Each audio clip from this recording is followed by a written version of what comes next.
வணக்கம் நேயர்களே. வணக்கம். இனிய பொங்கல் நல்வாழ்த்துக்கள், மகர சங்கராந்தி வாழ்த்துக்கள்.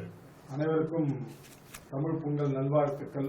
எல்லாம் சில பேர் கும்பல் வந்து என்ன சுத்தம் தெரியுங்களா, இது வந்து தமிழ் புத்தாண்டுங்க அப்படின்னு சொல்லிட்டு இந்த கருணாநிதி சொன்னதை தொங்கின்னு இருப்பாங்க. ஏன்னா இது வந்து 1945-47 வந்து ஒரு அறிஞர் குழு கூடி இது வந்து கிடையாதுங்க, சித்திரை தாங்க அப்படின்னு ஒரு நிகழ்வு துவங்கும் போதே சொல்லிட்டாங்க.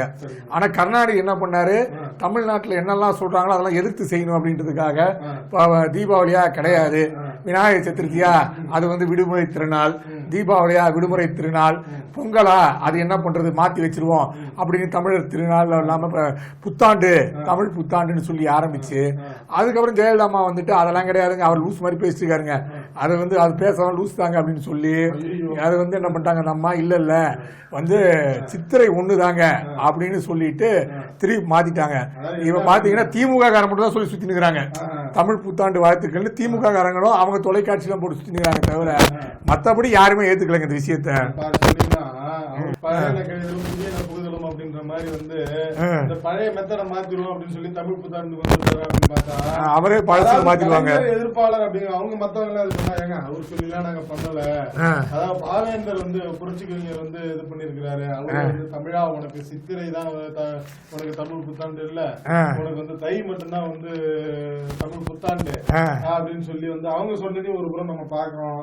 அது பார்த்தா கூட பாரதிதாசனே வந்து அவ்வளவு சீக்கிரம் ஏத்துக்க மாட்டாங்க. அதுக்கு பெரியார தான் வந்து ஈவேராவை தான் தொங்குவாங்க தவிர பாரதிதாசனையும் கைட்டு விட்டுருவாங்க. இதுல அவங்க சொல்றது எங்க எடுத்துக்க போறாங்க அவங்க அப்படின்னு பார்த்தா நேத்து இது துவங்கிட்டாங்க, மகா கும்பமேளா துவங்கி சீரம் சிறப்பமாக துவங்கி விட்டது. ஆயிரக்கணக்கான லட்சக்கணக்கான மக்கள் வந்து தமிழ்நாட்டில இருந்து ஆயிரக்கணக்கான வச்சுக்கோங்க பக்தர்கள் வந்து நேற்று வந்து மகா கும்ப மேளாவில வந்து போய் கலந்துருக்காங்க. ஒரே கோலாகலமா வந்து இது கிட்டத்தட்ட வந்து ஒரு 1.5 மாசத்துக்கு மேல நடக்குதுங்க.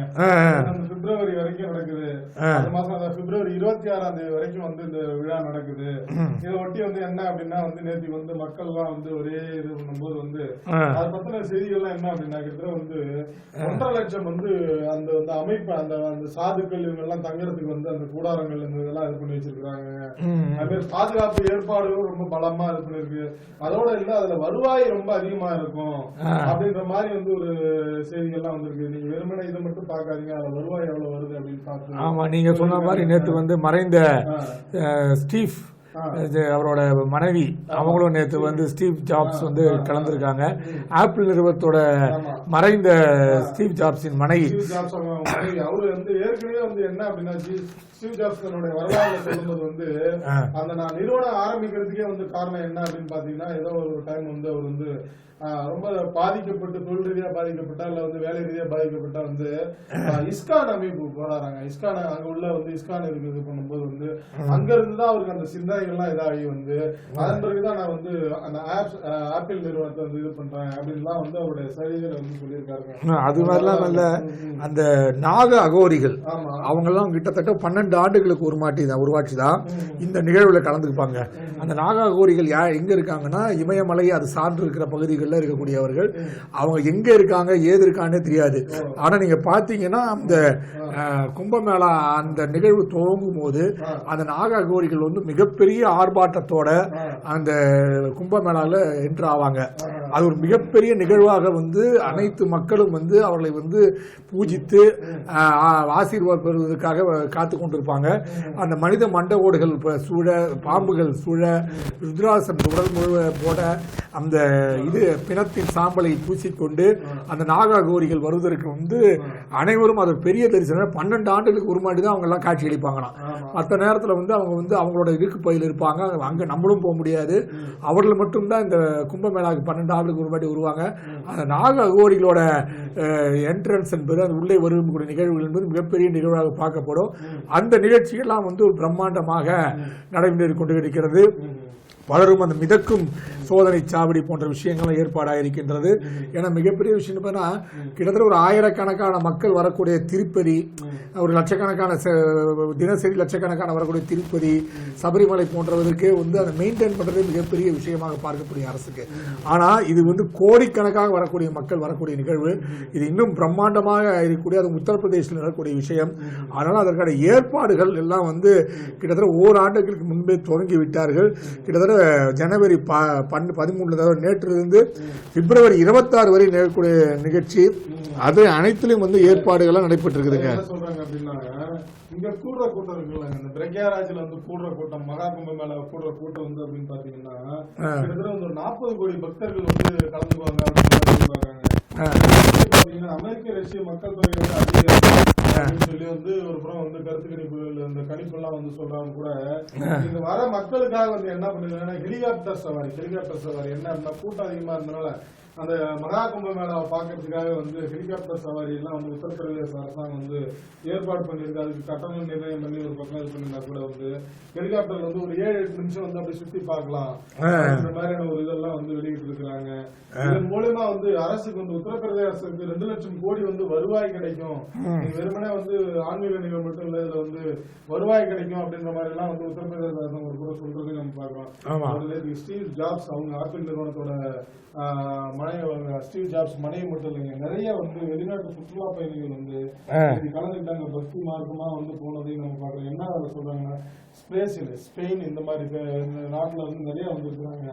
அதுலயும் குறிப்பா அதுல பாக்குறவங்க என்ன சொல்றாங்க, பிரேசிலை சேர்ந்த பிரான்சிஸ்கோ என்பவர் நேற்று வந்து அந்த மகா கும்ப மேளா கலந்துட்டு பேசும்போது என்ன சொல்றாரு அப்படின்னா, மோட்சத்தை தேடி இந்தியா வந்துள்ளேன், நான் தினமும் யோகா செய்கிறேன், பிரக்யாராஜ் அனுபவம் வாழ்நாள் முழுவதும் மறக்க முடியாது அப்படின்னு சொல்லி எல்லாம் இது பண்ணியிருந்தாங்க. அதாவது வந்து திரிவேணி சங்கமத்தில் நான் குளிச்சது, உண்மையில நீராடுனது உண்மையிலும் மனதுக்கு மகிழ்ச்சியாக இருந்தது, தண்ணீர் குளிர்ச்சியாக இருந்தாலும் இதயம் நிறைவாக உணர்கிறேன் அப்படின்னு சொல்லியிருந்தாங்க. இந்த மாதிரி வந்து வெளிநாட்டு பயணிகள் சுற்றுலா பயணிகள் வந்து அவங்க சொன்னதை நம்ம ஒரு முறை பார்க்கணும் அப்படின்னு ஒரு விஷயம் தான். ஆமா, கிட்டத்தட்ட 40 பேர் அவங்க கூட வந்திருக்காங்க. அது இல்லாம 40 கோடி பக்தர்கள் பங்கேற்க எதிர்பார்க்கப்படுகிறது. இது அமெரிக்கா ரஷ்யா மக்கள் தொகை விட அதிகமாக வென்றோம். இந்த விழாவுக்கு சராசரியாக ஒருவர் 5000 ரூபாய் செலவு செய்தாலும் ஊபிக்கு வந்து 2 லட்சம் கோடி ரூபாய் பொருளாதார வரவு வருவாங்க. அதனால மிகப்பெரிய நிகழ்வாக பார்க்கப்படும். நம்ம மகாமகம் பார்த்தீங்களா, அதே மாதிரிதான் ஒரு மிகப்பெரிய நிகழ்வாக அது பார்க்கப்படுகிறது. அதே மாதிரி பாத்தீங்கன்னா அடுத்து அரசியல் வந்தீங்கன்னா திமுக நேர்மையான போர் வீரன் அல்ல அப்படின்னு முன்னாள் ஆளுநர் தமிழிசை சொல்லிட்டாங்க. அக்கா சொல்லிட்டாங்க, பெரிய அக்கா சொல்லிட்டாங்க. ஈவே ராமசாமி கொடுத்து காலங்காலமாக பாஜக என்னவெல்லாம் சொல்லி வருகிறதோ அதே காரணத்தை தான் இப்போ சீமானும் சொல்லி இருக்கிறார். ஆனால் சீமான் பேசியிருப்பது எங்களுடைய கருத்துகளால் தான், அது எங்களுக்கு மகிழ்ச்சியை தருகிறது அப்படின்னு அவங்க சொல்லியிருக்காங்க. அவங்க அதே நேரத்தில் ஆமா பெரியார் விவகாரத்தை வந்து ஆமா ஈவேரா விஷயத்தை நேற்றுக்கு வந்து ஒரு பாஜகவுல வந்து ஒரு பிரமுகர் இருக்காருல்ல அஸ்வத்தாமனா, ஆமா அவரு வந்து சமூக வலைதளங்கள்ல என்ன ஆதாரம் தாங்க வச்சுங்க ஆதாரம் அப்படின்னு சொல்லி அவரு ஒரு பக்கம் வந்து ஆணைமுத்தோட வந்து புத்தகத்துல இருக்கக்கூடிய விஷயங்கள்லாம் எடுத்து வந்து சமூக வலைதளங்கள் போட்டு அது ஒரே பரபரப்பாக கிளப்பி இந்த மாதிரி இதாகும் போது வந்து இவங்க வந்து என்ன சொல்லிட்டாங்க அப்படின்னா, அச்சிராஜா வந்து என்ன சொல்லியிருக்காரு அப்படின்னா, இந்த விவகாரத்துல வந்து சீமானுக்கு என்ன உதவி தேவைப்பட்டாலும் செய்வோம், பாஜக தரப்புல இருந்து செய்வோம், கூறியது அனைத்தும் உண்மை. பிஜேபி தன் பங்குக்கு ஒரு புறம் வந்து அப்படியே வந்து இது பண்ணாங்க. எச்ராஜா என்ன சொன்னாருன்னா, எங்களுக்கும் சீமானுக்கும் பல்வேறு கருத்தியல் வேறு விஷயம் இருக்கலாம், ஆனா இதுல வந்து நாங்க அவரை சப்போர்ட் பண்றோம் அப்படின்ட்டாருங்க அவரு. இதுதான் வந்து எல்லாரும் இது பண்ணிருந்தாங்க. விஷயங்கள் எங்களுக்கு கருத்து இருக்கும், அண்ணாமலை தான் இது பண்ணிருந்தாரு. இந்த விவகாரத்துல வந்து எங்களுக்கு வந்து உடன்பாடு, இப்ப பேச தேவையில்ல, ஏன்னா காலம் கடந்துருச்சு. அவர் பேசுறதெல்லாம் இப்ப முழுசா நம்ம சொன்னோம் அப்படின்னா வந்து உண்மையாலுமே அலுவலுக்கு தேவையில இருக்குது, அதனால அது வேண்டாம். வேணா ஆதாரம் கேட்டா நாங்க தரோம். அதுக்குதான் ஒரு திராவிட மையம் சுப்பு அவர்லாம் வந்து நிறைய நூல் எழுதியிருக்கிறாரு. அது நிறைய வந்து நூல் இருக்கு. அந்த நூல்ல பக்கம் பக்கமா விளாவரியா விவரிச்சிருக்கிறாரு. அவங்க என்னென்ன பொய் மூட்டைகள் எல்லாம் இது பண்ணாங்க அப்படின்னு சொல்லி அவர் சொல்லி வந்து அண்ணாமலை சொன்னது நம்ம ஒரு புறம் பார்க்க வேண்டியது இருக்கு. ஆமா, திராவிட மாய சுப்பு வந்து 2 புத்தகம் எழுதியிருக்காரு. திராவிட மாய 1, திராவிடமாய் 2 இதுல வந்து பல்வேறு விஷயங்கள் ஈவேரா என்னெல்லாம் செஞ்சாரு, அது மட்டுமல்ல அந்த வைக்கம் போராட்டத்தில் என்ன செஞ்சாருன்றெல்லாம் திராவிடமாய் சுப்பு கருத்துக்களை தெரிவித்திருக்கிறாரு. அந்த புத்தகத்தை தான் பலரும் மேற்கோள் காட்டி அதை வந்து மேற்கோளை காட்டி அது பண்ணிட்டு இருக்காங்க. ஸோ அது திராவிடமாய் சுப்பு செயல்பாடு இந்த விஷயத்தில் சிறப்பாக இருந்தது. அதுதான் எங்களுக்கெல்லாம் ஒரு ஊன்றுகோலாகவே எங்களுக்கு அமைஞ்சுது அப்படின்னு பல்வேறு தரப்பினரும் தெரிவித்து வராங்க. சொன்னோம்னா நம்ம வந்து நேற்றுக்கு பாத்தீங்க அப்படின்னா வந்து முதலமைச்சர் வந்து நிறைய வந்து தலைமைச் செயலகத்துல இருந்து கிட்டத்தட்ட வந்து ஒரு 500 கோடிக்கு மேல அந்த ஒரு மதிப்புள்ள வந்து ஒரு உயர் ஆராய்ச்சி நிறுவனம், கால்நடை ஆராய்ச்சி நிலையம் சேலம் வந்து மேட்டூர் பக்கத்துல வந்து அது வந்து தலைவாசல்ல வந்து திறந்து வச்சிருக்கிறாருங்க. அதே மாதிரி வந்து தொழில்துறை நிறுவனம் சார்பா, தொழில் மேம்பாடு நிறுவனம் சார்பா வந்து அதுலயும் வந்து நிறைய வந்து கட்டி முடிக்கப்பட்ட கட்டடங்கள் இதெல்லாம் திறந்து வச்சிருக்கிறாருங்க. அதையும் நம்ம பாக்குறோம். கிட்டத்தட்ட 3 ஆண்டு கால இழுத்து இப்பதான் அதை நடத்திருக்காங்களா? இல்லைங்க, இவரு சிஎம் ஆறதுக்கு முன்னாடி ஜெயலலிதா அவர்கள் இது மாதிரி காணொலி காட்சியில ஓபன் பண்ணும்போது இவங்களாம் என்ன காணொலி காட்சியில திறக்கிறீங்க, நாங்க நேரா போய் திறக்க வேண்டாமா, இதெல்லாம் வீடியோ கான்பரன்சிங் எளிதாக நீங்க பாட்டு வீட்டுல இருந்து பட்டனை தட்டிட்டு உட்கார்ந்துறீங்க அப்படி எல்லாம் விமர்சனம் செய்தவர்கள் இப்போது அவங்க காணொலி காட்சியில போயிட்டாங்க. அதோட என்ன அப்படின்னா அவங்க வந்து என்ன இப்ப பண்றாரு அப்படின்னா, ஒரு புறம் வந்து ஜெயலலிதா அவங்க பாணியும், ஒரு புறம் வந்து கலைஞர் பாணியும். நேற்றுக்கெல்லாம் சங்கம நிகழ்ச்சியில அவர் வந்து கலைஞர் இருக்கும்போது இந்த மாதிரி விழாக்கள்ல போய் ரொம்ப மகிழ்ச்சியா வந்து மகிழ்ந்து பண்ணி பார்த்துட்டு இருப்பாரு. நேற்று இவரும் அதே பாணியை கடைபிடிக்கிறாரோ அப்படிங்கிற மாதிரி எல்லாம் வந்து நல்ல விஷயங்கள். சங்கமம் வந்து பொங்கல் சங்கம் நடத்துறது நல்ல விஷயம், தமிழ் சங்கம் நடத்துறது நல்ல விஷயம். ஆனா அது என்னன்னா பொங்கல் சங்கமம் விழாவே இருக்குது. இல்ல பொங்கல் சங்கமத்துல என்ன பெரிய விஷயம்னா அதுல வந்து ஜெகத் காஸ்பன்றவர் தாங்க அதை முன்னிட்டு நடத்தி வருகிறாரு. ஆனா இதுல என்ன பிரச்சனைனா உள்ள போய் பாத்தீங்கன்னா பொங்கல் நம்ம கலாச்சாரத்தை, அதாவது இந்து மத கலாச்சாரம், சூரியன் வணங்குவது போன்ற விஷயங்கள் எல்லாம் அதுல இருந்து அப்படியே கட் பண்ணி ஒதுக்கிட்டு பொங்கலை வந்து நாங்க கலாச்சாரம் அப்படின்னு கொண்ட கலாச்சாரம் என்பது என்ன, சனாதனத்தை பின்பற்றி கூடி நடத்தக்கூடிய பொங்கல் நிகழ்வு. அதாவது நமக்கு உதவி செய்த சூரியனுக்கு நாம் நன்றியை தெரிவிப்பது, மாடுகளுக்கு நன்றியை தெரிவிப்பது, உழவுக்கு செய்தவர்களுக்கு நன்றி தெரிவிப்பது. அது வந்து எல்லாமே இயற்கையே வந்து சனாதன தர்மத்தில் இணைந்து செயல்படக்கூடிய விஷயங்கள். ஆனா இவங்க அதை பிரித்து எடுத்து விட்டு அந்த ஜெகத் காஸ்பர் போன்றவங்கலாம் அது எப்படின்னா பொங்கலை சமத்துவ பொங்கல் என்ற பெயரிலே மாற்றி, அதாவது பொங்கலுக்கும் சனாதன தர்மத்திற்கும் இந்து தர்மத்திற்கும் எந்தவித சம்பந்தம் இல்லை என்று மாற்றி பொங்கல் திருவிழாவை கொண்டாடுகிறார். இது எந்த வகை நியாயம்னு தெரியல. கேட்டா வந்து பொங்கல் வந்து தமிழர் திருநாள்ல நீங்க நார்த்ல போனாலும் சரி, நேபாள நேரத்தில் கேட்டா மகர சங்கராந்தி என்ற நிலவிலும் இதே ஹார்வெஸ்டிங் என்ன இருந்தாலும் வந்து தமிழர்களுக்கு தாங்க அது முதன்மையான அந்த பொங்கல் வந்து. அதையும் வணங்கக்கூடிய அது வணங்குறதுலயே வேண்டான்றாங்க. அவங்க கொண்டு வர்ற விஷயம் என்னன்னா கிறிஸ்துவ மதத்தை உள்ளே கொண்டு வந்து பொங்கலை வந்து தனியான ஜெகத் காஸ்பர் மற்றும் மிஷனரிகள் உள்ளே கொண்டு வந்து இந்த வழிபாடு முறையை ஒதுக்கிவிட்டு இது கலாச்சாரம் அப்படி கிடையாது, அது வந்து நாங்க வந்து தனியா கொண்டு போக போறோம்ட்டு இந்து மதத்தையும் பொங்கலையும் பிரிப்பதற்கு தானே சமத்துவ பொங்கல் விஷயத்தை கொண்டு வந்தாங்க. ஏன் சமத்துவ ரம்ஜான் கொண்டு வரலாமே, சமத்துவ கிறிஸ்துமஸ் கொண்டு வரலாமே, சமத்துவ தீபாவளி எல்லாம் கொண்டு வரலாம். சமத்துவ தீபாவளி கொண்டு வர முடியாது, சமத்துவ ரம்ஜான் கொண்டு வர முடியாது, சமத்துவ கிறிஸ்துமஸ் கொண்டு வர முடியாது. ஆனால் இவர் சமத்துவ பொங்கலை, தமிழர் திருநாளை இவர்கள் வந்து பிரித்து எடுத்து தங்களுக்கு மட்டும்தான், மிஷனரிக்கு மட்டும்தான் சொந்தம் சொல்றாங்க. இன்னும் கொஞ்ச நாள் கழிச்சு பாத்தீங்கன்னா பொங்கலை இயேசுநாதர் தான் கொண்டாடினாரு, இஸ்ரேல் அப்பவே பொங்கல் வச்சாரு அப்படின்னு நிகழ்வை எல்லாம் மாற்றுவதற்கான செயல்பாடுகளை பண்றாங்க இவங்க. என்ன அப்படின்னாங்க, தமிழர்கள் முழுக்க வந்து அவங்க வந்து இப்ப நீங்க சொல்ற மாதிரி மாற்று மதத்தினர் வந்து உண்மையிலுமே வந்து பொங்கலை கொண்டாடுறது ஒரு போல இருந்தாலும் இவங்க பண்றது வந்து இன்னும் வந்து இதெல்லாம் தவிர்த்துட்டு இந்த சடங்குகள் எல்லாம், சமய சடங்குகள் எல்லாம் தவிர்த்துட்டு இது வழிபாடே வந்து சூரிய வழிபாடுதான் வந்து அது மெயின் காட்சி. இன்னைக்கு பாத்தீங்கன்னா வந்து ஊர்ல எல்லாம் கிராமங்கள்ல வந்து சூரிய பொங்கல், நீங்க இங்க தை பொங்கல் பண்ணல, கிராமங்கள்ல வந்து இது சூரிய பொங்கல், சூரியனுக்கு வழிபடுறதுதான். நாளைக்கு வந்து பாத்தீங்கன்னா வந்து உழவுக்கு உறுதுணையா இருக்கிற வந்து கால்நடைகளுக்கு வந்து மாட்டு பொங்கல்.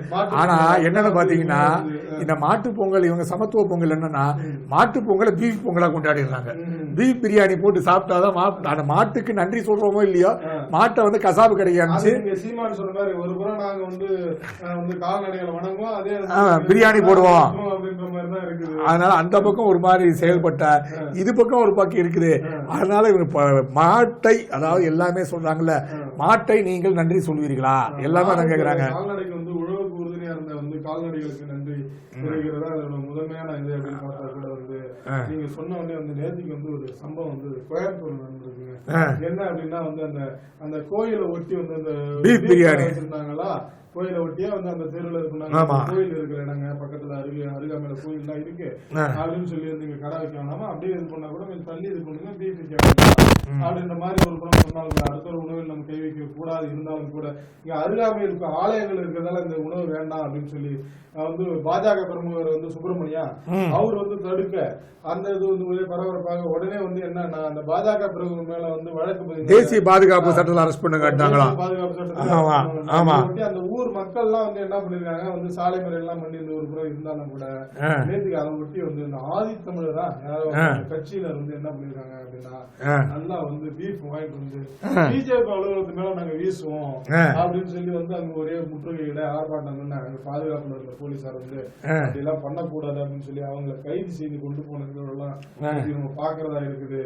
ஆமா, அதே நான் இப்ப பாத்தீங்கன்னா நேற்று பாஜகவுக்கு வேற ஒரு வித்தியாசமான சிக்கல் வந்துருச்சுங்க. அவங்க வந்து அண்ணா பல்கலைக்கழகத்திற்காக அண்ணாமலை யாருன்னு சார் சொல்லி அண்ணாமலை சவுக்கால் எடுத்து அடிச்சுக்கிட்டாரு இல்லையா, உங்களுக்குள்ளேயும் ஒரு சார் இருக்காருங்க, அவரு கரஸ்பாண்டன்ட் சாருங்க அப்படின்னு பாத்தீங்கன்னா போக்சோ சட்டத்துல வந்து ஷா அப்படின்றவரு கைது செய்யப்பட்டிருக்காருங்க. நேற்று அவர் வந்து ஒரு 15 வயது மாணவி தந்தை வந்து புகார் அளித்திருக்காரு. இது மாதிரி என் மகள் அலைபேசிக்கு ஷா அவர்கள் வந்து ஆபாசமான செய்திகள் அனுப்புறாரு. தாளாளர் அவர் ஒரு மிகப்பெரிய கல்லூரி மதுரையில வச்சிருக்காரு. அவர் திடீர்னு திமுக போறதா கூட இருந்துச்சாரு. ஆமா, அந்த டாக்டர் சரவணன் இருந்தார்ல, டாக்டர் சரவணனுக்கு இவருக்கு தான் வந்து உள்ள ஒரு பெரிய படிப்போர் இருந்துச்சு. அதுக்கப்புறம் டாக்டர் சரவணன் போறது, இவர் போவாரா, டாக்டர் சரவணன் திமுக போவாரா அதிமுக போவாரா இருந்த இடத்துல இவர் ஆமா அப்படின்னு இவரு கூட ஒரு தொழில் பிரிவுல ஒரு மாநில தலைவரா புள்ளி விவர அணி தலைவர், இவர் வந்து புள்ளி விவர அணி தலைவரா இருக்காருங்க. இவரு என்ன புள்ளி விவரம் கொடுத்தாரா தெரியல, முக்கிய புள்ளி ஆயிட்டாரு இவரு. இவர் வந்து உள்ள வந்து அறிவியல் பூர்வமா அதான் கைது செய்யப்பட்டிருக்காரு. இப்ப நிறைய பேர் இப்ப அண்ணாமலை இதுக்கு சவுக்கு எடுத்து அடிச்சு பாருங்க அப்படின்ற கேள்விகள்லாம் வந்து இருக்குது. ஆமா, கேட்டுக்கிட்டு இருக்காங்க. சோ இது பிஜேபிக்கு ஒரு பின்னடைவு போலதான் ஒரு விஷயமாக பார்க்கப்படுகிறது. இதை போன்றவர்கள் எல்லாம் பிஜேபி உடனே கட்சியை விட்டு நீக்க வேண்டும் அப்படின்னு சொன்னோம். ஆமா, ஏன்னா இதே மாதிரி வந்து அண்ணாமலை சவுக்கல் அடித்த சில நாட்டிலே திருவள்ளூர் மாவட்டத்தில் ஒரு சவுக்கல் அடிச்சுக்கிட்டாரு பிஜேபி காரரு. அப்ப அவர் என்ன வச்சாருன்னா அண்ணாமலை வாழ வேண்டுங்க, அவர் நல்லபடியா இருக்கணுங்க, ஆனா பிஜேபியில இது போல பெண்களுக்கு பாலியல் தொல்லை கொடுப்பவர்களை கட்சியை விட்டு நீக்க வேண்டும் அண்ணாமலை அப்படின்னு சொல்லி அவர் சவுக்கல் அடிச்சுக்கிட்டாரு. அதுக்காக இது வந்து ஒரு முன்னுதாரணமா அதெல்லாம் இருக்கு அப்படின்னு பார்க்க வேண்டியிருக்கு. நடிகை வந்து காயத்ரியா, ஆமா, இங்க சொல்றீங்க அங்க நிறைய விஷயங்கள் இருக்குது, பெண்களை மதிக்க மாட்டேன்றீங்க பிஜேபியில அப்படின்னு சொல்லி இது பண்ணது நம்ம கதையெல்லாம் ஒரு முறை பார்த்தாலும் கூட வந்து அந்த கீழ்ப்பாக்கம் மருத்துவமனையில அங்க உள்ள அந்த உள் நோயாளியா வந்து ஒரு பெண் இருந்திருக்கிறாங்க. அந்த பெண்ணுக்கு வந்து ஒரு வாலிபர் வந்து பாலியல் வன்கொடுமை பண்ணி கைது பண்ணிருக்காங்க. அந்த இளைஞரை வந்து சதீஷ்குமார் அப்படிங்கிற இளைஞரை வந்து அதை விட்டு வந்து என்ன அப்படின்னு பாத்தீங்கன்னா எடப்பாடி பழனிசாமி வந்து ஒரு அறிக்கை விட்டுருக்காங்க. நாங்க சொல்லும் போதெல்லாம் வந்து இது பண்ணிட்டு இருந்தீங்க, இப்ப பாருங்க மறுபடியும் வந்து ஒரு மருத்துவமனைக்குள்ளேயே வந்து ஒரு நோயாளி கிட்ட போய் வந்து பண்ற அளவுக்கு இந்த அரசோட சட்டம் ஒழுங்கு இருக்குது அப்படின்னு சொல்லி இது மூலம் என்ன தெரியுமா திமுக ஆட்சியில பெண்களுக்கு பாதுகாப்பே இல்லைங்கிறது வெட்ட வெளிச்சமா தெரியுதுங்க அப்படின்னு சொல்லி இது பண்ணிட்டு நீங்க சும்மா சட்டசபையில பெண்கள் பாதுகாப்பு பற்றி பேசுறீங்க. இப்ப என்ன சொல்ல போறீங்க? ஏற்கனவே ஒரு சாருக்கு வந்து கண்டுபிடிக்க முடியாம தவிச்சுட்டு இருக்கீங்க. இந்த மாதிரி சாருங்களை காப்பாத்தினா இது மூலமா பல சார்கள் உருவாக தான் செய்வாங்க அப்படின்னு சொல்லி நேற்றுக்கு வந்து அதை விட்டு ஒரு ரொம்ப காட்டமா ஒரு அறிக்கை விட்டுட்டாருங்க. ஆமாம், அதே மாதிரி பார்த்தீங்கன்னா யூனியன் கார்பைடு சொன்னோம்ல கிட்டத்தட்ட பல ஆண்டுகளுக்கு முன்பாக அங்கே கிட்டத்தட்ட பலாயிரக்கணக்கான பேருக்கு பாதிக்கப்பட்டு உயிர் ஏற்பட்டு 5479 பேர் மரணம் அடைஞ்சாங்க. இந்த எவரடி பேட்டரின்னு இருக்கு பாருங்க, அவங்களோட மேனுஃபேக்சர் தான் இவங்க யூனியன் கார்பைடு. அந்த நிறுவனத்தில் ஏற்பட்ட தீ கழிவு அந்த இது கேஸ் ரிலீஸ் ஆச்சுல, அதில் பல்லாயிரக்கணக்கான இருந்தால் அப்போ அது சொன்னல அர்ஜுன் சிங் தான் அமைச்சராக இருந்தார். அவர் ஓடி போட்டார், அங்கிருந்து போபால்ல இருந்து ஓடி போயிட்டார் அவர். ஸோ இது மாதிரி நிகழ்வு இருக்கும்போது அந்த கழிவுகள் ஆபத்தா, ஏன்னா கிட்டத்தட்ட பல ஆண்டுகளுக்கு பின்புதான் அந்த கழிவை நீக்குவதற்கான உத்தரவு பிறப்பிக்கப்பட்டிருக்கிறது. அந்த கழிவை வந்து எப்படி நீக்கணும் பயிற்சியாளர்கள் விழிப்புணர்வு ஏற்படுத்தியிருக்காங்களா, அதுக்கெல்லாம் தயார் செய்யப்பட்டு கொண்டிருக்கிறார்கள். ஏன்னா அதனால ஏதாவது உயிர் சேதம் ஏற்படுத்திவிடக்கூடாது, எந்த பிரச்சனையும் ஏற்படக்கூடாது என்பதற்காக இந்த நிகழ்வை முழுக்க முழுக்க ஏற்பாடு செய்யப்பட்டிருக்கிறது. இனிவரும் காலங்களிலும் இது மாதிரி உயிரிழப்புகள் எல்லாம் ஏற்படக்கூடாது என்னும் சொல்லப்பட்டிருக்கிறாங்க. அப்படி பாத்தீங்க அப்படின்னாங்க, நேற்றுக்கு வந்து ஹைகோர்ட் வந்து ஒரு அதாவது சிந்தாதிரிப்பேட்டை நவீன மீன் அங்காடி திறக்க அனுமதி கூடாது என்று வந்து வழக்கு வந்து இது பண்ணியிருக்காங்க. அதை ஒட்டி நேற்று வழக்கெல்லாம் வந்து சென்னை உயர்நீதிமன்றத்தில் வழக்கு வரப்பட்ட அந்த கேஸ் எல்லாம் வந்து இது பண்ணியிருக்கிறாங்க. அதுல என்ன அப்படின்னா வந்து அதாவது வந்து முறையான திடக்கழிவு மேலாண்மை வசதிகள், தூய்மை வசதிகளை ஏற்படுத்த அங்க வந்து அப்புறம் வந்து இந்த மீன் கழிவு எல்லாம் வந்து அந்த அருகில் உள்ள அந்த பூவத்துல வந்து போற வேலை எல்லாம் இது பண்ணக்கூடாது அப்படின்னு சொல்லிட்டு வந்து அதாவது இதுக்கான அந்த கழிவுகளை வந்து நிர்வகிக்கிறதுக்கான அதெல்லாம் அந்த ஏற்பாடுகள் எல்லாம் பண்ணிட்டு அதன் பிறகு வந்து நீங்க தரங்க. அது வரைக்கும் வந்து இந்த சிந்தாதிரிப்பேட்டை வந்து மீனங்காடி வந்து நீங்க திறக்க கூடாது அப்படின்னு சொல்லி சென்னை உயர்நீதிமன்றம் வந்து உத்தரவிட்டு. அதே மாதிரி பாத்தீங்கன்னா அந்த சிந்தாதிரிப்பேட்டை இருக்கு பார்த்தீங்களா, அதுக்காக 100 ஆண்டு காலத்திற்கு மேலாக செயல்படக்கூடிய மீனங்காடி. அது வந்து 24 மணி நேரமும் அங்கே செயல்பட 365 நாளும் செயல்படக்கூடிய விஷயம். ஆமாம், விடுமுறையே கிடையாது. ஆனால் அது என்ன விஷயம்னா ஒரே ஒரு நாள் விடுமுறை விட்டாங்க. அது மிகப்பெரிய ஆச்சரியான விஷயம். அப்துல் கலாம் காலமான அன்று மட்டும் அங்கே விடுமுறை விட்டாங்க. அது மட்டும் தான் விட்டாங்க தவிர அது விடுமுறையே இல்லாமல் செயல்படக்கூடிய ஒரு விஷயமா தான் பார்க்கப்படுது. சூப்பர் தவறான தகவலை வந்து மத்திய அமைச்சர் விளக்கம், அதாவது மார்க் இருக்காரு பாருங்க, Facebook எல்லாம் இப்ப செயல்படுத்துறாருல, அவர் என்ன பண்ணிருக்காராம், அந்த பாட்காஸ்ட் விஷயத்துல பேசும்போது இது மாதிரி உலகின் பெரும்பாலான நாடுகள் 2024 தேர்தல் நடந்துள்ளன. இதுல இந்தியா உட்பட பெரும்பாலான நாடுகள்ல ஆட்சி அதிகாரத்தில் இந்தியா தோல்வியை தழுவி உள்ளது அப்படின்னு சொல்லி, ஏங்க எப்படிங்க தோல்வி தழுவி, இந்தியா விட்டு மோடி அவர்கள் வெற்றி பெற்றிருக்கிறாரு அப்படின்னு தோல்வின்னு சொல்வீங்க? என்ன கொஞ்சம் சீட்டுக்காக முன்ன பின்ன போனாலும் அவர் வந்து ஆட்சியை வந்து மீண்டும் அமைத்திருக்கிறார் 3வது முறையாக. அது மிகப்பெரிய விஷயம் தானே. எதுக்கு தவறான செய்தியை தரீங்க? கிட்டத்தட்ட 64 கோடி பேர் வந்து வாக்களித்திருக்கிறார்கள். இந்தியாவின் உலகின் மிகப்பெரிய ஜனநாயக திருவிழாவாக இது கொண்டாடப்படுகிறது. இதை எப்படி நீங்க பொய்ன்னு சொல்லுவீங்கன்ட்டு வைஷ்ணவா ரயில்வே துறை அமைச்சர் வந்து அவர் ஒரு கண்டனத்தை தெரிவிச்சிருக்காருங்க. மார்க்குக்கு. ஆமா, எலெக்ஷன் அப்படின்னு சொன்னவங்க தமிழகத்துல வந்து இப்ப எல்லாமே அந்த ஈரோடு கிழக்கு இடைத்தேர்தல் படையெடுத்துட்டு இருக்காங்க. எங்க படையெடுத்தாங்க? யார் படையெடுக்கல, அவங்க வீட்டுக்கு போய் ஜாலியா புகழ் கொண்டாடிட்டு இருக்காங்க. அப்படின்னு பார்த்தா வந்து ஏன்னா ஒரு புறம் அதிமுக வந்து நாங்க தேர்தலில் போட்டியிட மாட்டோம், பாஜக தேர்தலில் போட்டியிட மாட்டோம், அதிமுக கூட்டணி கட்சியில தேமுதிக ஒரு வழி இல்ல, பிஜேபி அவங்களுக்கு இது இல்ல ஏன் அப்படின்னு சொல்லி இது பண்ணா, இதை ஒட்டி இல்ல அது வந்து என்ன சொன்னாங்கன்னா, என்னங்க எப்ப பார்த்தாலும் அதிமுக வந்து எல்லா தேர்தலையும் இடைத்தேர்தலையும் புறக்கணிச்சா எப்படிங்க ஒரு எதிர்கட்சியா இருந்து இந்த மாதிரி எல்லாம் பண்றீங்களே, அது மக்களை சந்திச்சாதானங்க அவங்களுக்கு வந்து தெரியும் என்ன ஏது அப்படின்னு சொன்னா, இல்லைங்க நாங்க தேர்தல்ல மட்டும் சந்திக்க மாட்டோம், நாங்க தொகுதி முழுக்க எல்லாரையும் போய் பார்க்க போறோம் அப்படின்னு சொல்லிட்டு தை அமாவாசை நாள்ல தை அமாவாசை வருது, 29 வந்து தை அமாவாசை வருது, அதுல இருந்து வந்து தொகுதி முழுக்க சுற்றுப்பயணம் பண்றதுக்கு வந்து எதிர்கட்சி தலைவர் வந்து தயாராயிட்டு இருக்காருங்க. அதாவது என்னன்னா வந்து அது தைப்பூசமா, இவரும் பழனிசாமி தைப்பூசம் முருகன் வந்து ஒரு துணையா இருக்கட்டும் அப்படின்னு சொல்லி வந்து அதுல இருந்து தைப்பூசத்துல இருந்து அவர் வந்து தன்னுடைய சுற்றுப்பயணத்தை ஆரம்பிக்கிறாங்க. சுற்றுப்பயணம் ஆரம்பிச்சு வந்து என்ன அப்படின்னா, தேர்தலில் வந்து இன்னும் ஓராண்டு இருக்கிறதுனால வந்து அந்த விவகாரங்கள் அந்த யார் சார் அந்த வீட்டு விவகாரம், அதுல வந்து திமுக அரசு இந்த மாதிரியான விவகாரங்களை திமுக அரசோட இரட்டை வேடங்களை மக்கள் மத்தியில நாங்க கொண்டு போறோம் அப்படின்னு சொல்லி வந்து மக்களை சந்திக்கிறதா இருக்கிறதா வந்து அதிமுக தரப்புல இருந்து ஒரு தகவல் வந்துட்டு இருக்குங்க. அதே மாதிரி பாத்தீங்கன்னா ரவி கவர்னர் இருக்கார்ல, ஆளுநர், அவர் ஒரு விஷயத்த ஆளுநர் அப்படின்னு மதிக்க விட மாட்டாங்க. அவரு டெய்லி ஒரு ப்ரோக்ராம் நடத்தி ஒரு சாத்திக்கிறார். அவர் ஒரு பக்கம் நடத்திட்டு இருக்காரு வந்து அவரும் தன்னோட வந்து நிலை நிறுத்துகிறாரு. ஆமா, 202வது பிறந்த ஜீவனகாரியம் விருது வழங்கும் விழா வந்து நடந்திருக்குங்க.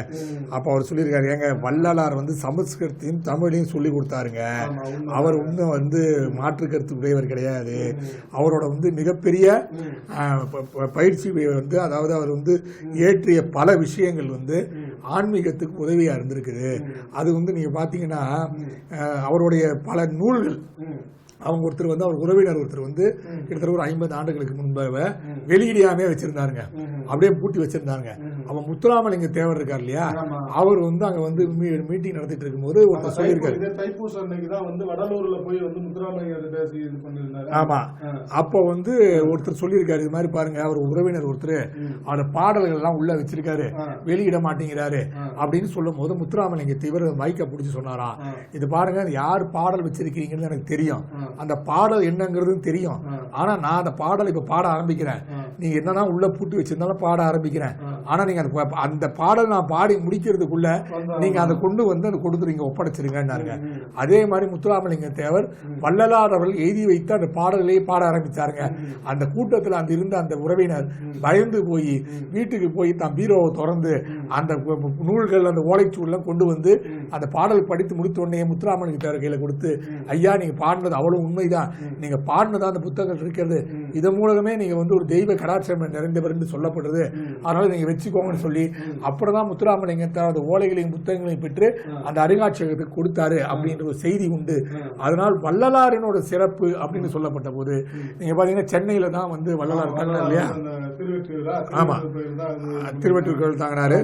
அப்போ வந்து ஒரு துறவி வந்து ஒரு வீட்டு வாசல்ல திண்ணையில இருந்துட்டு இதோ மாடு போகுது, இதோ நாய் போகுது, இதோ குரங்கு போகுதுன்னு சொல்லிட்டே இருந்தாருங்க. அப்ப வள்ளலார் போகும்போது இதோ மனிதன் போகிறான் அப்படின்னாராம். ஏன்னா என்ன கேட்டபோது அவன் குரங்கு புத்தி பிடித்தவன், அவன் மனம் அடிக்கடி தாவுகிறது, இவன் நாய் புத்தி பிடித்தவன் அடிக்கணும் குறைக்கின்றது, இவன் பாம்பு புத்தி பிடித்தவன் எல்லாத்தையும் சீண்டி கொலை செய்வான், ஆனால் வள்ளலார் வந்து மனிதனாக பார்க்கப்படுகிறார் அப்படின்ற விஷயத்தை சொல்லப்பட்டது. அதனால்தான் வள்ளலார் வந்து வாடிய பயிரை கண்ட போதெல்லாம் வாடினேன் அப்படின்ற விஷயத்தை சொன்னார், ஜீவனாகாரண்யத்தை விஷயத்தை சொன்னார். ஆனால் அந்த இடத்திலே இப்ப வள்ளலார் வடலூர்ல கிட்டத்தட்ட 108 ஏக்கர் கிட்ட அந்த இடத்துல போனதான் அந்த இடம் வந்து வள்ளலார் கேட்டதுக்கு எனக்கு கொடுக்கப்பட்டது. அந்த இடத்தில் மக்கள் வந்து வள்ளலார் கேட்டுக்கொண்டது வந்து வள்ளலார் வந்து வள்ளலார் வெளியே அது வந்து வடலூர் வெளி மையம் அப்படின்னு சொல்லி வந்து திறந்த வெளியில வந்து என்னன்னா நம்ம கோயில் அப்படின்னு பார்த்தோம்னா ஒரு அமைப்பா வந்து ஒரு கட்டடங்கள் இந்த மாதிரி எல்லாம் இது பண்ணா கூட வந்து சிற்பங்களோட இது வந்து வான்வெளி தான் வந்து நமக்கு சகாயம், ஜோதி தான் நமக்கு வந்து கடவுள், உன்னுள் கடவுள் இருக்கிறது, நீங்க வந்து எல்லா மதமும் வந்து கடவுள் இருக்கு அப்படிங்கறது தான் இது பண்றாங்க, உன்னுள் கடவுள் இருக்குது அப்படிங்கறதெல்லாம் சொல்லிதான் வந்து அந்த இதெல்லாம் பார்வதிபுரம் வாங்கி அங்கதான் வந்து அந்த சத்திர சாலையெல்லாம் ஆரம்பிச்சு வந்து பசிப்பினி எல்லாம் போக்குனார். இதுவரைக்கும் அவர் பற்ற வைத்த அடுப்பு இன்று மனையாமல் இருந்து பலருக்கும் உணவு வழங்கி கொண்டிருக்கின்றது. அந்த வரக்கூடிய நிதியில் இருந்தால் இந்த உணவு போன்ற விஷயங்கள்லாம் கொடுக்கப்படுகிறது. ஆனால் அந்த இடத்தை திமுக திராவிட மாடல் அரசு அதை வந்து நாங்கள் வந்து சர்வதேச மையமாக துவங்க போகிறோம்னு சொல்லி அதை கையப்பற்று ஏதாவது செயல்பட வேண்டும் என்றார்கள். ஆனால் நீதிமன்றம் ஒரு குட்டு கொடுத்திருக்குது, இதற்கு என்ன விஷயம் என்று ஆராய்ந்து சொல்லுங்கள்னு சொல்லியிருக்காங்க இந்திய அறநிலைத்துறைக்கு. அதனால் அந்த இடத்தை கையகப்படுத்த முடியாமல் திமுக அரசு வந்து இப்ப கையை பிசைந்து கொண்டிருக்கிறது. இது போன்ற நிகழ்வுகள் எல்லாமே வள்ளலார் வாழ்க்கையில மிகப்பெரிய சாதனையாக இருந்திருக்கிறது. மக்கள் வந்து பொதுவாக வந்து வட மாவட்டங்கள்ல பாத்தீங்கன்னா வள்ளலார் அப்படின்னு வந்து அவங்க வந்து என்ன அப்படின்னா அந்த சத்திர சாலை இருக்குல்ல, அன்னதான சாலையா, அதுக்கு வந்து ஒவ்வொரு கிராமங்கள்ல இருந்து மக்கள் வந்து தானியங்கள் அனுப்புவாங்க. அதுவும் கரெக்டா வந்து இந்த பொங்கல் விழாவா இதெல்லாம் சம்பந்தப்பட்ட அந்த நாட்கள்ல தான் தை மாதத்தை ஒட்டின நாட்கள்ல வந்து மக்கள் வந்து அத வடலூருக்கு நம்ம அனுப்பணும், வள்ளலார் ஐயாவுக்கு அனுப்பணும் அப்படின்னு சொல்லி கிராமங்கள் இன்னும் நல்லா நினைவு இருக்கு. சில இதில் வந்து மக்கள் வந்து கிராமங்கள்ல இருந்து அப்படியே வந்து நெல் வரவு இந்த மாதிரியான தானியங்கள்லாம் வந்து அவங்க வந்து வண்டியில போட்டு அனுப்பிச்சு விடுவாங்க அப்படிங்கறத நம்ம பாக்குறோம். இப்படியெல்லாம் கஷ்டப்பட்டு அவங்க இது பண்ணது இன்ன வரைக்கும் அது வந்து அந்த பாரம்பரிய பசிப்பினியை போயிட்டு வந்திருக்காங்க. அது நல்லபடியா தான் போயிட்டு இருக்கு. அதுல வந்து ஏன் இந்த மாதிரியான விவகாரங்கள் ஏன் வந்து தலையிடுது வள்ளலார் பாத்தீங்கன்னா நம்ம கேட்கறது ஒரு பக்கம் இருந்து. வள்ளலாரை பாத்தீங்கன்னா நெற்றிலே திருநீரோட அவர் காட்சி அளிப்பார். ஆனா திராவிட மாடல் அரசு அதை அழிச்சு நெத்திய பாழ் நெத்தியாக தான் வந்து வள்ளலாரை வந்து அந்த நிகழ்வுகளை கொண்டு வருகிறார்கள். இது வள்ளலாருக்கே மிகப்பெரிய வேதனையும் சோதனையும் தரக்கூடிய விஷயமாக வள்ளலார் ஒரு புறந்தா கூட வந்து விவசாயிகள் சங்கத்துக்கு விவசாயிகளுக்காக போறாங்க நாராயணசாமி நாயுடுவா தமிழகத்துல வந்து 1970-80 வந்து மிகப்பெரிய போராட்டத்தை நடத்தினார். அவருக்கு வந்து பெரம்பலூர் மட்டும்தான் வந்து சிலை இருக்குதுங்க அப்படின்னு சொல்லி வந்து விவசாயிகள் ரொம்ப பெருமையா இது பண்ணிருந்தா கூட அது வந்து இடைஞ்சலா இருக்குங்க, போக்குவரத்துக்கு இடையூறா இருக்கு அப்படின்னு சொல்லி வந்து அந்த சிலையை அகற்றணும் அப்படின்னு சொல்லி தீர்மானம் போட்டிருக்காங்க நகராட்சியில. அது வந்து அங்க ஒரு அரசாங்கம் தீர்மானம் போட்டு அந்த சிலையை எடுக்கணும் அப்படின்னு சொல்லி இது பண்ணிட்டு இருக்கும்போது விவசாயிகள் பொங்க அதே இதுல வந்து பெரம்பலூர்ல வந்து பஸ் ஸ்டாண்ட் பக்கத்துல வந்து கருணாநிதிக்கு வந்து நாங்கள் சிலை வைப்போம் அப்படிங்கறத இருக்காங்க. உடனே விவசாயிகள் எல்லாம் இருக்காங்க, ஏற்கனவே இருந்த சிலை வந்து ஒரே ஒரு சிலை தமிழகத்துல அவருக்கு ஒரு இந்த இடத்துல மட்டும்தான் சிலை இருக்குது, எடுத்துட்டு இங்க இது பண்றீங்களா, இது எப்படி நியாயம் அப்படின்னு சொல்லி வந்து கேள்வி கேட்கறதையும் நம்ம பாக்குறோம். இதை ஒட்டி வந்து நிறைய போராட்டங்கள் இதாகும் அப்படின்ற மாதிரி எல்லாம் நம்ம பார்க்க வேண்டியதா இருக்கு. செய்திகள்லாம் வந்துட்டு இருக்குது. கண்டிப்பாக நேரிலே இன்று பல்வேறு செய்திகளை பார்த்தோம். மீண்டும் நாளை சந்திப்போம். அதுவும் நன்றி, வணக்கம். நன்றி, வணக்கம்.